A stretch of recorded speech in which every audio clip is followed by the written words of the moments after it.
turned your phones on silent. Go ahead, put it on silent, or you gonna leave it on? So you can be rude to these people podcasting.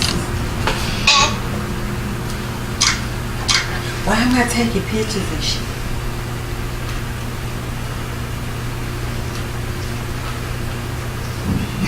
Come on.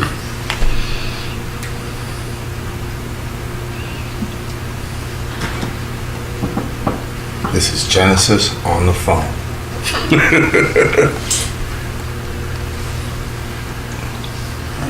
Okay. All right. We ready? Good afternoon, Universe. It's Alex Soto with another edition of Articulate Barbarian. And this time I have a very special guest, my friend, internationally famous touring comedian Genesis. Good afternoon, Mr. Genesis. How you doing, sir? Man, I am living the dream. Boy, we have some big things coming down the pipe. Yeah, you told me about him. I'm feeling kind of good about him. I hope to do well for you and myself. Well, listen, I'm gonna be real with you. It's obvious you're funny because it's fucking Genesis. So we got that going on. Big promotions. We got a big show. This will be going up shortly before April, so that we have our big show where you'll be headlining at Club Rush in Ocala on April 14th at 8 p.m. It's a grown and sexy show. Sweet. Super excited. We're gonna be filming you in high res. We're gonna get all that pretty skin, high res. I'm gonna look as light skinned as he is. I'm gonna zoom in deep. Yeah. It's gonna be dope. But no, this is super exciting times. But let's get to talk to Genesis because we have a very short time because he's fixing to go kill it at a couple rooms tonight in my town. I'm super impressed. I'm honored to have him. Genesis, let me tell you something first off. I've been doing this for a very short while, a little over a year. And we've talked about this before, that it's amazing when you get into the echelons and like when you just start as a road dog comic, right? And then there's this ego, like they can't even talk to you and stuff. Yeah. It's almost like they've arrived. Meanwhile, I have often said, Genesis has been one of those guys. You've been very approachable. You've been easy to talk to, answers questions. You go to all the mics. You know, that's that workout. You're in the workout rooms. But you sold out the Improv a few months ago. I was there. Whoop, whoop. I bought a shirt. So, the thing about it is you always be a gentleman, and I appreciate that, and I appreciate the fact that, and this might mess you up because people are going to see that and be like, oh, we can go talk to that dude, and now you're going to have a bunch of people just sitting around asking for counsel. Yeah. But what a gentleman Mr. Genesis has always been. When did you get started in this gig? Wow, I started think back. probably in about, I would say about 88, I started doing comedy. And where were you at when you started? Tucson, Arizona is my home. Tucson, and what was the comedy scene like? It was very different. We traveled with headliners for for a week at a time. Yeah. So you were able to go there, relax for a week, and talk to the headliner, get to know what comedy was all about, what he does. Then you got to see his show every night to learn the craft, and then you realize why you're on the grind, you know, because when we toured with the headliners, the comedy clubs at that time would either rent a house or a condos for the comedy condo, right? So the headliner had the big room, the feature had a room, the opener slept on a couch, but you were happy to do that. That's honorable. Of all the experience that you were getting on the road, and at that time the opener was getting $150 for the week. And you had to find your own way to the venue if it was out of town, which was fine because you were happy that you got to be on the road and you got to travel, and but once you became a headliner, you appreciated that big room. So there's some sort of pecking order, right? But you always stay humble because people are moving up. Right. And it just depends on their work ethic to get them there quicker or whatever the case may be. And you know, in 1988, you tell me it's $150 for a week. Yeah. And I'll be honest with you, for those of you who are sitting on the couch right now going, man, I've always wanted to be a comic, I'll be real with you. Because I retired and got into comedy late, so I already had like an idea of what I think values are. Yeah. It's amazing how badly comedians get paid to do gigs like 500-seat rooms, you know, for what I see now. But see, if you have not been through the fire and been tested, right, how can you ask for more money. Exactly. If these rooms don't know you, and if you're getting in this business to make a lot of money real quick, this is not the business for you, because you're gonna have to, like I said, you're gonna have to go through the fire. This is like a mutual fund, y'all. It grows very slowly over time. So you've got to have a track record of laughs. You can't have 2 laughs this week and get bombed the next week. Right. You got to have a consecutive row of he's killing this room. Right. Before you can even get back when I started, $150, you were proud to get that check and come home and be like, for my comedy. But this is not the profession for you if you're trying to make quick money. So Tucson, Arizona in '88, how long did it go before you started moving? Where was the next transition? Because you're in goddamn Florida now, so we're not in Tucson. So let's talk about where I left Florida in 1982 to become a man, to find out who I was going to be. I left Florida playing professional soccer. Oh my! And played semi-pro and professional and indoor soccer. And then I became a comedian. So my climb from 85 on up was I was an opener for about 3 years. Moved up to become feature, messed up on that venue, messed up being a feature, and got dropped back down to opener. But it was a learning experience, and next time I became a feature, I skipped that and went right to headliner, and I've been a headliner ever since. I do open for certain people, but the people I open for now are established comedians. Bernie Mac, before he passed away, some more, D.L. Hughley, Bill Bellamy, Chris Rock, Dana Carvey, Norm Macdonald, some musical acts, but it's been a long journey, and I'm still learning. I mean, that's why I'm very humble, because even when you become a top comedian, you still have a whole lot to learn. Sure. You got to learn to master the stage. You got to learn to read a crowd. You got to learn to just see what you're going to do and fill that audience out and give them what they want.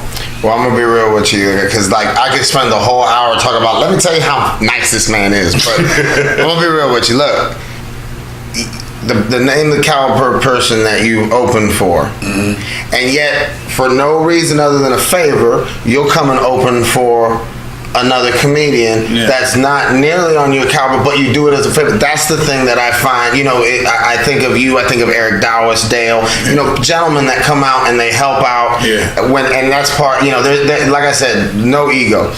Now, I'm gonna touch base on something, Malk. I'm just gonna ride your dick for half a second, then I'm gonna get back to work.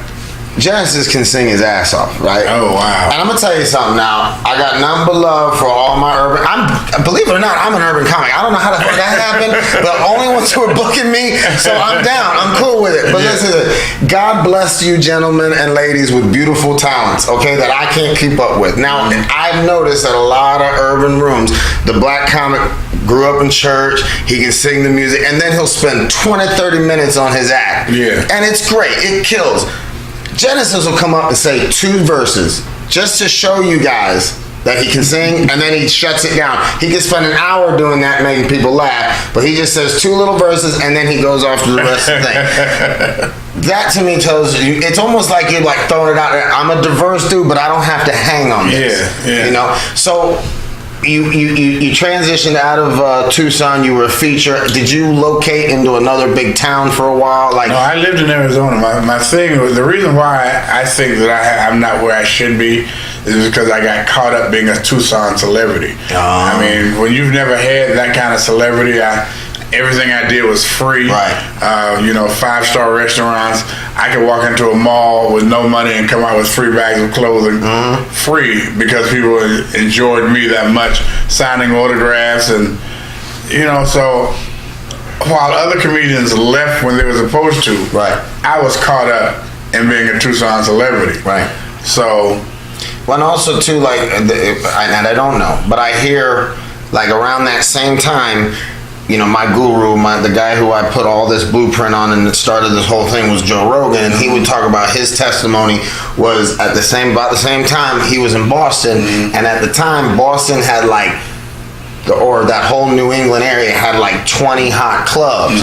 And he said that Boston comics would never leave that area, and it ended up biting him in the butt, like you were saying. So did Tucson have a moving scene in that? Well, I mean, we had one club in Tucson, and this club, the name of the club was Laughs Comedy Club, and the owner was Gary Bynum, who I thought when I first met him, and in fact he might have been slightly racist, because he would wear a hat that said literally Whitey. But he and I and his family became great friends, and he opened the club in Tucson, but also opened a club in Oklahoma City, Albuquerque, and he allowed me to travel to all his clubs. There we go. Which was a great thing. He's also the man that made me a feature and put me back down as an opener because I messed up. I didn't mess up in comedy. I messed up a date and didn't show up. So he put, I had to learn my lesson, which I did. So now I try to be on time. But if it were not for him giving me my first major spots in clubs, I don't know where I'd be. And then because of that, I started working the Improv out in Arizona, which is Tempe, Arizona. They had an Improv. So I've been headlining with the Improv for quite some time, even though they have not listed me as one of their comedians. I've been doing Improvs for years. Oh yeah, well no, like I said, I wish I'd have brought my camera the night you performed, because it was flawless. I mean, there was no hiccup. I'm like revel in my flaws. That's part of my humor because I'm all over the place. But it's that season that you got, that you've been doing it on the road. Now, another thing that I had the privilege of meeting that I don't know how many people get a chance to meet. Before I went to get him organized so we could go do this, I got to meet his mama. Yeah, no one gets to meet my mother. I felt like I was. Well, I consider myself more of a promoter at this point in the game, because comics are hating the fact that I am a comic. But the point I'm trying to make is, I believe that at some point, especially with all due respect, at your age, there was a crossroads that you were at that you could have been angry that Whitey was a racist. But it somehow, and I noticed this in every room you work, there is no chip on your shoulder, there's no anger, and at the very least, part of what I try to do with this show is, young black people right now are awkward. I don't know what happened to them. I stepped out for about 20 years. I grew up in the community. I love my black community, but I'll tell a black person right in the face, I can be your friend, but I don't know what your struggle is from the inside out. But young black people today, especially these young men, are awkward. They don't like. It's almost like they're very like reclusive and whatever and this and that. And look, all I'm trying to say is if there was anything that like.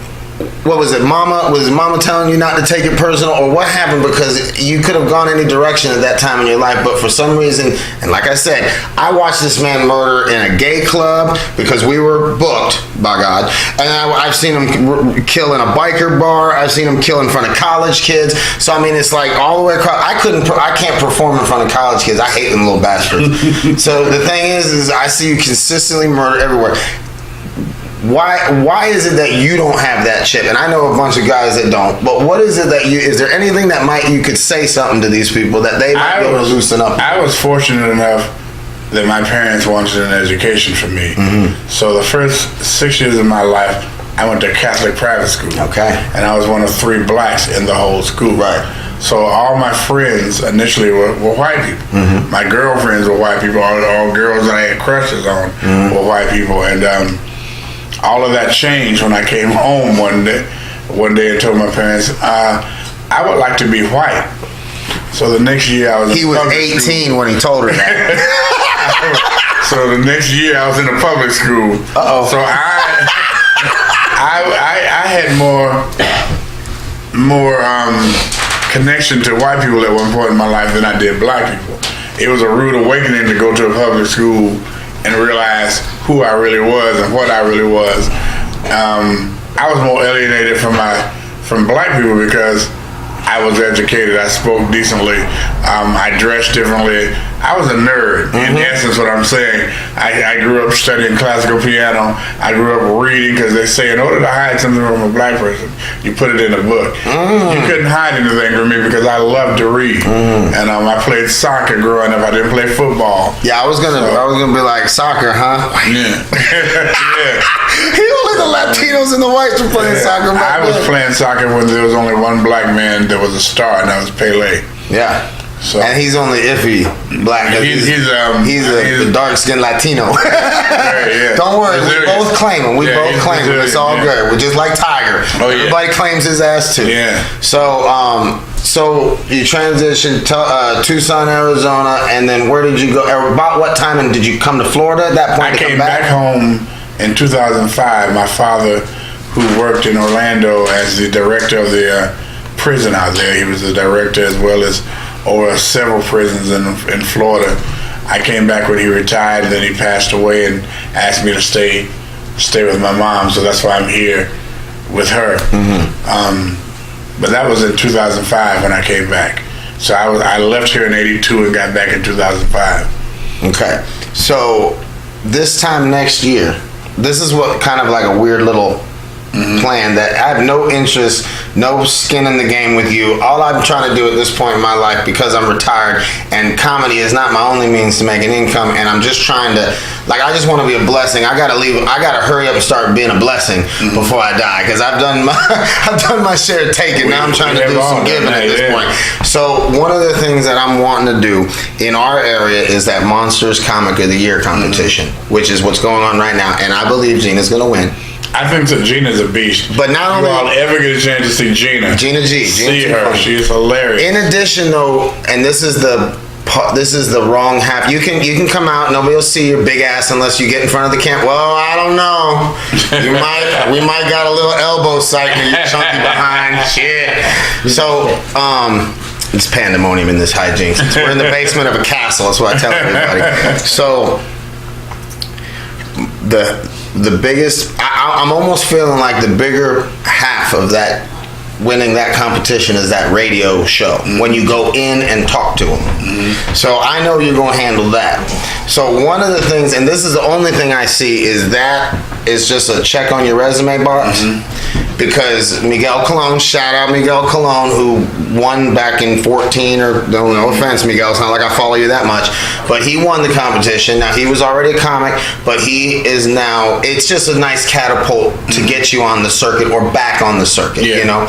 I also noticed that there's a lot of, I believe now more than ever, there's a lot of opportunities that maybe weren't there before. For instance, and I use this as a great example. Are you familiar with the Majestic Theater in Orlando? Yes. Okay. Ricky Smiley performed there a few months ago. Did you know that? I did not. Right, nobody did. You know why? Because he had his own social media. And he says, I'm going to come in. He rented the room. He says, I'll be there on this night. And everybody was there. It was sold out before he even got off the plane. So the thing about it is now you can, you can run a theater. You can run a room. You can do it. And also with the economy being the way it is, I mean, the people who own the venues are, it's like almost like, oh, now we're really interested because you bring butts and seats. And you know, I'm finding like you know, I've been touted as the king of the small bar now. Like I'm hosting all these rooms, and I'm discovering that you go to one room and they might all be talking while you're performing. But the owner is happy because there's that many people there. You know what I mean? So like I'm at that level. Like I'm trying to just with a chair and a whip trying to keep the audience at bay while the performances are going on. But here's the thing: I'm finding that when we get good at that, and then we go to a room where everybody's sitting quietly and they're ready for the show, man, it's a wonderful thing. Yeah. So you know, I believe that you know, I think that, I mean, like who am I to say? But I believe that we can get you to leapfrog that Tucson decision when you stayed in Tucson. But the thing is the main thing, like I said, I believe that the Southeast is going to push out another Dave Chappelle just like everybody else does, you know? And I've had people, and I had a couple of LA comics that are visiting, because I live in the Villages, Florida, retirement mecca, so I have these big comedians, Northeast, out West. They're visiting mom and grandma. Find out I have a room, they come, we do the podcast. And like we've had a few people that have recently left for LA. And my man says he gets to LA, sold everything he owned, got to LA, and his half of the rent is like $2,000 a month for everything. You know, now all of a sudden, like, he talks about owning a home like going to the moon. It's that far off for him. Then he goes and does, remember the tent we did? He did the tent. There was like 40, 50 people there. He said two things. He says, one, I've never performed in front of this many people before. He's been an LA comic for 3 years, and he's open for Doug Stanhope. But he says he's never, without them all being comedians, you know, open mics.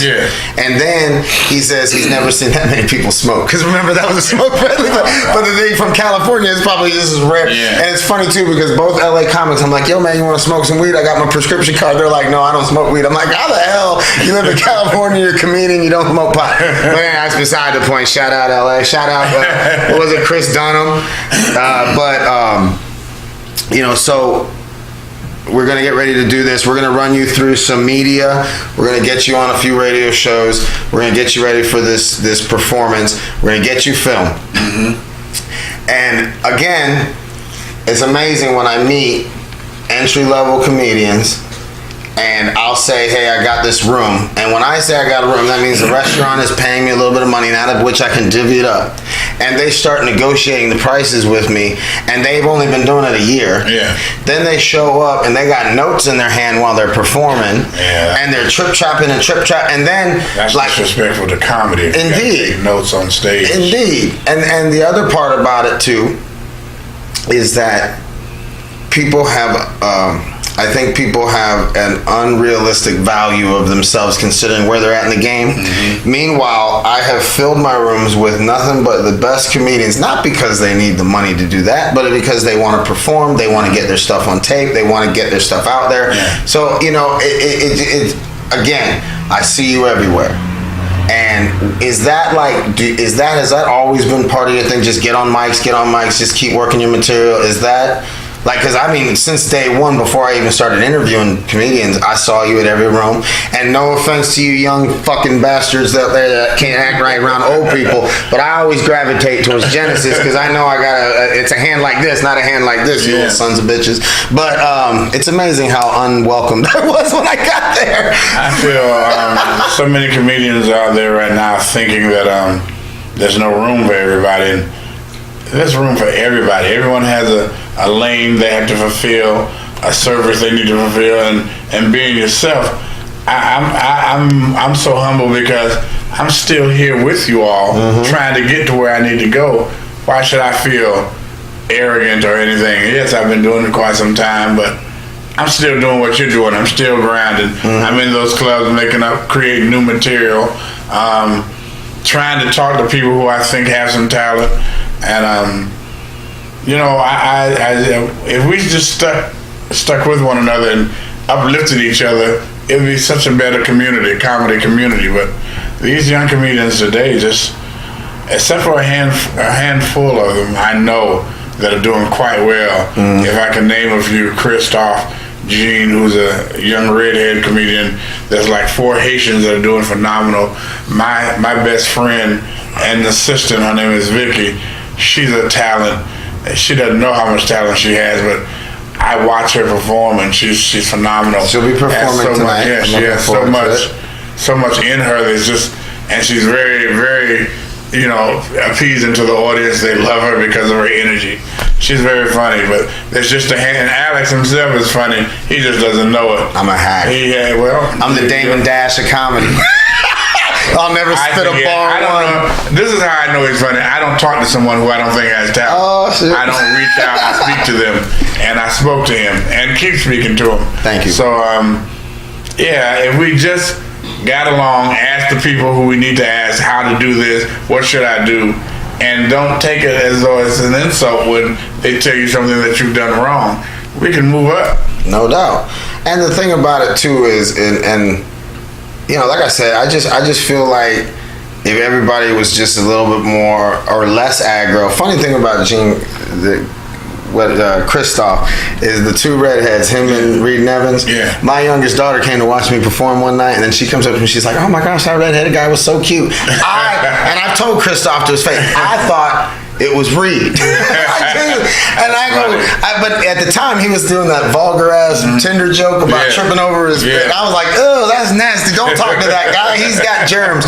Well, come to find out it was Christoph, and I started laughing. I go, my youngest daughter is so cool, and she thought you were. I said, that just shows you my daughter ain't got no kind of taste. I'm just playing, Christoph. But no, I dig it. And but you know, with the amount of talent, let's get back to this real quick. So I've met some dynamite. I've been fortunate. I've got some really great people that you're going to be meeting, that we're going to be performing at. Some black business owners that are community leaders, and they've been in this. They've been in that one town for 30 years, and they fly in comedians from other states.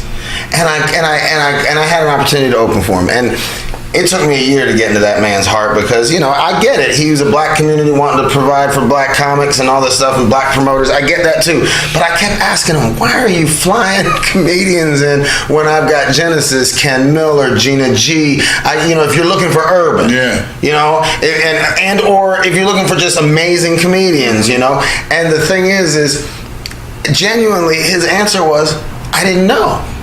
So it's like, that blew my mind. I'm like, here you have, and this is what started me on my little path to find these little rooms. Here you got people who are just I like comedy. That's their reasoning for getting a show. I really enjoy watching stand-up, so I thought I'd bring it into my own show. Boom. But they have no idea, you know? So it's amazing with the social media and with the opportunities that there are today.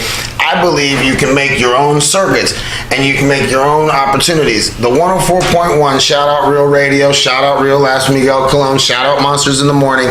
They're going to be doing that show every year. They do the Monster Comic of the Year. I enter just so people can talk shit because I made it to the first round. But realistically speaking, I believe Gina is probably going to get it, should get it. She's a dynamite. And then realistically, only because I'm glad you didn't go in this year, so that we can get you next year, and that tape will be the one, or look how old I am. That tape, that video. I never know when it's going to happen, and a lot of times I don't really believe in contests. I mean, because at any given day, someone can beat anybody.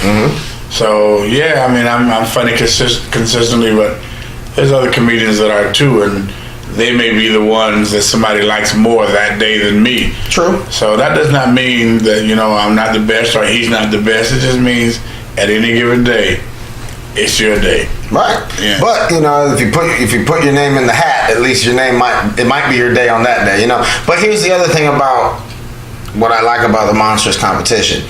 They run through the first set of videos that you send in. That's then the whatever, the 20 or whatever, or they 10, or I think it's 20, and then they drop it down to 10 after voting. And then you go right into the room and compete. And then you go and talk on the radio. It's not where it's like 5,000 contestants. You know, they cut it down pretty quick to where it's you 5 and the other 5, and then out of that comes a winner, and then those two meet. But the reality of it is at the very least you got national, or you got international radio coverage because of the Mons. They're on the internet radio as well. Plus, you know, and like I said, based on what I'm seeing, everybody who's won has gotten gigs at Funny Bones and improvs and stuff, and they've gotten on some circuits that way.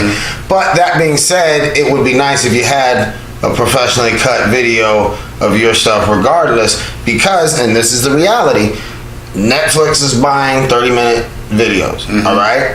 Now, what's her name? Monique messed up, in my opinion, because she got on television and told her what she thought wasn't enough. I'm like, whoo, if that's not enough, fuck around and give me 50 grand and see what happens. So the thing is if Netflix is buying 30-minute specials, we're going to get your whole set, we're going to cut it up, make it into a 28-minute with a beginning and end.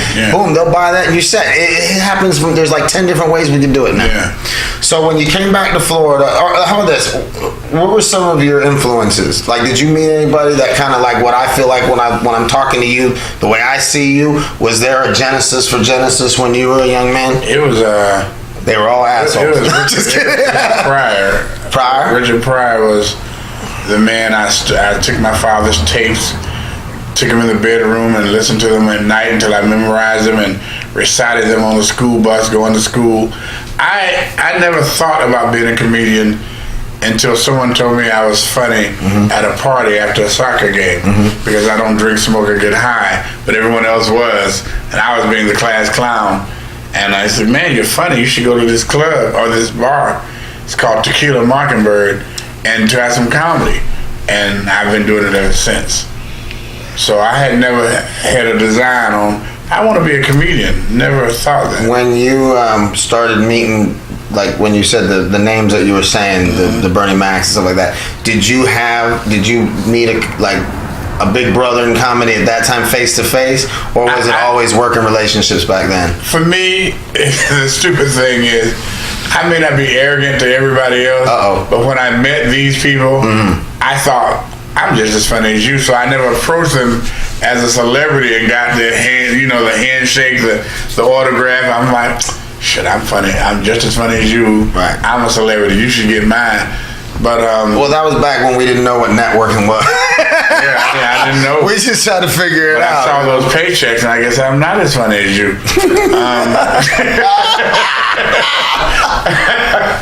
But right now, like I said, I'm just not an arrogant person. Anyone I meet, I'll tell you that it's hard for me to say because when I performed with Chris Rock, I was just as funny as he was until I saw his first special. I'm like, oh shit. When I work with Bernie Mac, he's a genius. Every night, different, very personable off stage, some more phenomenal, she was very funny. And the person I spent more time with was Steve Harvey, who influenced my style of dress. Although I don't wear suits, I always match and look decent when I go do a show in my Puma outfits. He told me to always look your best because you never know who's going to see you or meet you. No doubt. So I always try to look a certain way. But I think Richard Pryor was the person that showed me, well, I guess I can do this, and Eddie Murphy. And now my idol is Dave Chappelle. One of the geniuses of comedy. Did you see his last Netflix? I saw every one of them. The first hour of the last one where he was just up there with the vape pen and just, man, I'm telling you after he did those three, he was more on let me tell y'all the way it really is on that last special. Boy, he was phenomenal. Prophetic. Let me tell you something. I get the second hour. I love that intimate room and it was great. But that first hour, man. Yeah. It was prophetic. Yeah. He was so fucking strong. So strong. Yeah. But that right there, Dave Chappelle, I've heard stories, you might know him personally, but he would leave a club and go out on the street, throw his hat down, and start doing comedy in the street. Yeah. Because he learned from that fella in New York City that would do those. He died. I don't know how he died, but there's a clip on YouTube where there was a famous comedian on the East Coast, kind of like Collier did in the beaches out there. I never thought he was funny. I meant about his. Okay. He would do stand up in the beach. That is one of the biggest hacks in the world. Half the jokes that he did were street jokes that people tell in barbershops and. I don't know how he made it, but anyway. But on the subtract that for a moment, he would do comedy shows on the beach with a hat. That's what I meant. Michael Carter. So you go to the East Coast and in the whatever the park is. What's that big ass park in New York? Whatever the fuck it is. Central Park, thank you. He would have shows with somebody I guess. Is that Patrice O'Neal? No, older than that. We're talking late 70s, early 80s. Patrice O'Neal. He was. He threw a somebody must have had a big camcorder back then because he's like, gather round. He's around the fountain and he starts doing this, madam, can I see your person? Walk like a woman, walk like a white woman. He does it. And it was just this thing that was when Chappelle was 14, 15 years old, met this guy, and that was that initial. But also Dave Chappelle, I've also heard, will walk into a room like Austin's, shout out Austin's, Winter Garden, or whatever the fuck it is. It's on Winter Park, whatever. It's winter something. There's a lot of winters out there. And I ain't from there, so shout out Austin's. I get the ping for that. But anyways, he'll walk in out of the blue in a room like that and then take a mic and then sit there for 3.5 hours. He'll shut it down. He'll shut it down. I mean, I still have yet to become that type of comedian, but he's incredible. And the thing about Monique is an Oscar winner. Right. Got blackballed and nobody cared. Right. Dave left a table of $100 million. Right. And everybody wondered where Dave went. So that's why he got what he got. and she got offered what she got offered. No one really cared about her, but we wanted to know where Dave was. Right. So I mean, and I have nothing really good or bad to say about Monique. I just, she's who she is. Well, and I don't have skin in the game, and I certainly don't have an opinion about a black woman because that's so far out of my wheelhouse. So the bottom line, as far as I can tell, Monique, you just do you, B. It's all good, all right. Yeah. But the reality of it is I could tell, and I also think, when you come out public like that, it just makes your brand look bad. It does. To the masses. She says that she is the most decorated comedian. I'm like, really? What about Jamie Foxx? He won a leading role. So how can you be more decorated than he? Right. And the thing about it is we'll talk about it off camera, but there's a comedian that's in our area that had a resume, and he recently blew up all over social media about how he was done wrong about something certain, and it was one of those things where it's like, even if that's the truth, all I see is the comments underneath about sore loser. This is not the day and age to make yourself look bad. You know what I mean? No. But Monique has a history of that. I was with her, or I was there in an area that she worked at, and she tried to get in the club free on her name.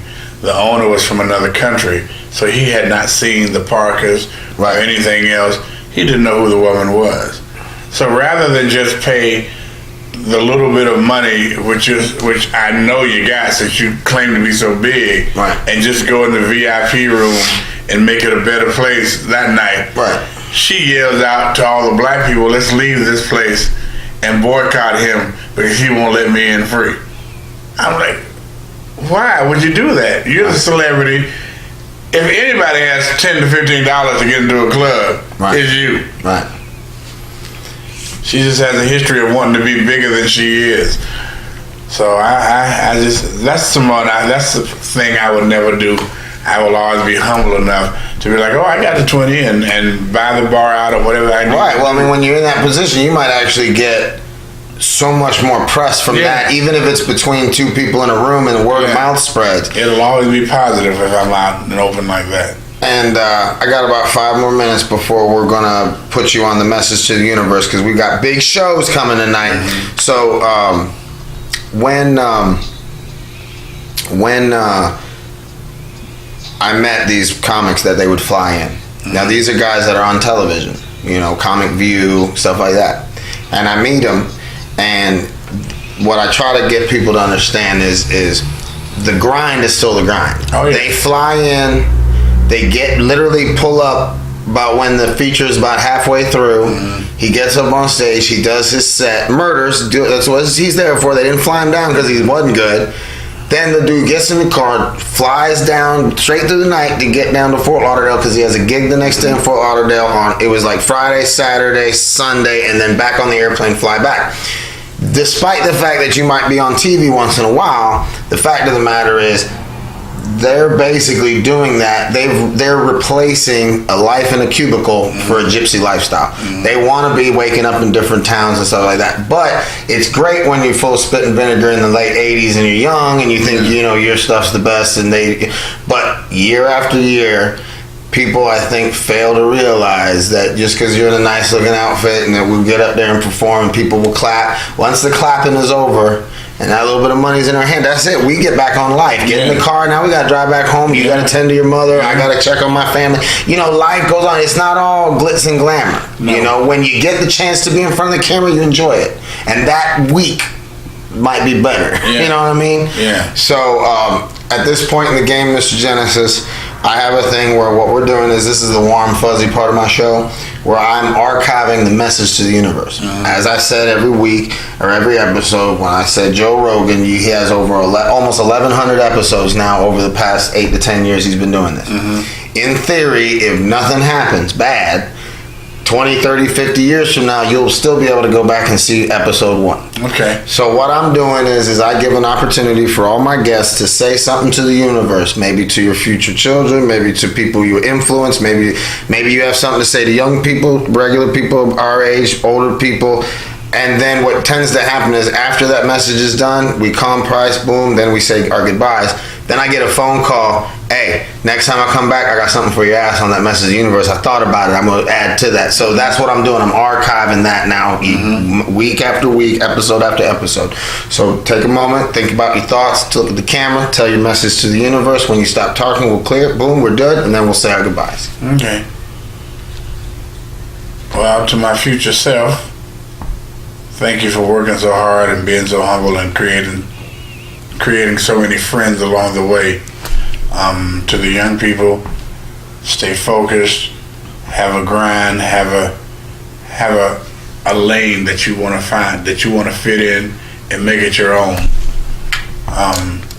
To the women out there, take all the furniture out of the house. You know what I mean. That's right. They will know. And to my friend Alex, thank you very much, and I hope to come back again. Man, it was a great honor having you on my show. I literally, in my mind, I know everybody knows you as a 25-year plus comedian, blah, blah, blah. You're probably one of the most famous people I know, but I count you as a friend. And I tell you, one of the things that though we might not make a ton of money in our life, honestly, Genesis, you've influenced me in a positive way. You have influenced, I'm sure, thousands of people with that attitude, that personality. I thank you for coming on my show. I thank you for taking time out of your busy schedule. Y'all ain't seen the last of us, motherfuckers. This sumbitch is about to blow up. Universe, thank you for your time. Love, peace, chicken grease. We out here. Yes, sir. Speaking of chicken. You wanna grab? I can